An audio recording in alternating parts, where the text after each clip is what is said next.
Problem ছিল? আমার সমস্যাটা ছিল হুম। এই পা এখান থেকে তীব্র ব্যথা।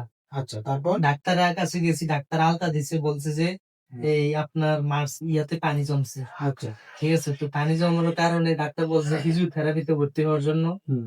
তো আপনার এটাকে এখানে আসছে, অ্যাডভান্স থেরাপিতে আসছি।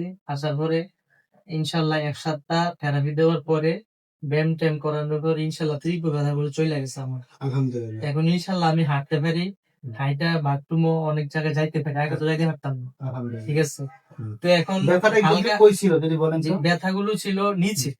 এটা না? হ্যাঁ হ্যাঁ, এখানে। এই যে দর্শক, এই যে হ্যামস্ট্রিং এর যে মাঝখানের পার্ট, জি জি। হ্যাঁ?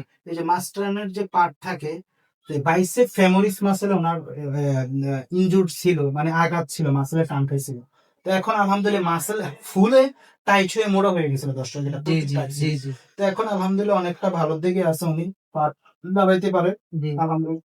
এখন আগে তো আপনি একটা রাত্রে ঘুমাইতে পারতেন না না না ব্যথার জন্য, না না না, এখন কি আপনি ঘুমাইতে পারেন? ইনশাল্লাহ ব্যথার জন্য তো আমি মিনিমাম 4 থেকে 5 রাত আমি ওর ঘুমাইছি। হুম। তো আলহামদুলিল্লাহ এখানে আপনার কাছে আইসা যখন আপনি ব্যায়াম ট্যায়াম করাইছেন হুম। সুন্দর মতো 1 সপ্তাহ, মোটামুটি আলহামদুলিল্লাহ আমি একটা সুস্থির দিকে আইছি, ব্যথা কমছে। এতটুকু বলবো, যাদের এই ধরনের সমস্যা থাকে, যে পড়ে গেছেন, পিছনে মাংস টান খাইছে, কোনো মাংসতে তীব্র ব্যথা করতেছে, তাদের অবশ্যই ফিজিওথেরাপি নেওয়া প্রয়োজন। এই যে ফিজিওথেরাপিতে রোগী ভালো হয়, তার একটি জীবন্ত উদাহরণ হচ্ছে আমাদের সৌরভ ভাই। জি সবাই জি।